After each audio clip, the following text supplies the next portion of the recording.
Premières inhumations à Newtown après la fusillade de vendredi qui a fait 26 morts dans une école. La police a formellement identifié l'auteur de la tuerie, un jeune homme de 20 ans qui s'est suicidé à l'arrivée des secours. Il avait commencé sa journée macabre en tuant sa mère à son domicile. L'UMP retient son souffle avant une rencontre cruciale entre Copé et Fillon.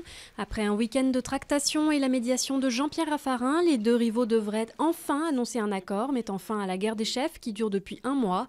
Une nouvelle élection pour la présidence du parti devrait être organisée en septembre prochain. Nouveau rebondissement dans la polémique opposant Gérard Depardieu au gouvernement.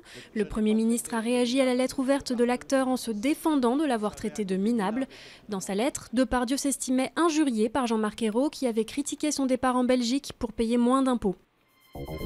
La Corée du Nord a rendu un hommage soigneusement orchestré à Kim Jong-il, mort il y a un an jour pour jour.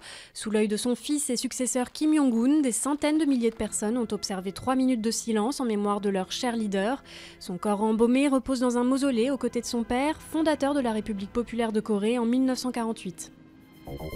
Saumon, huîtres, truffes et macarons, ce sont quelques-uns des lots insolites vendus aux enchères au profit de la Croix-Rouge française, à des prix compris entre 15 et 8 500 €.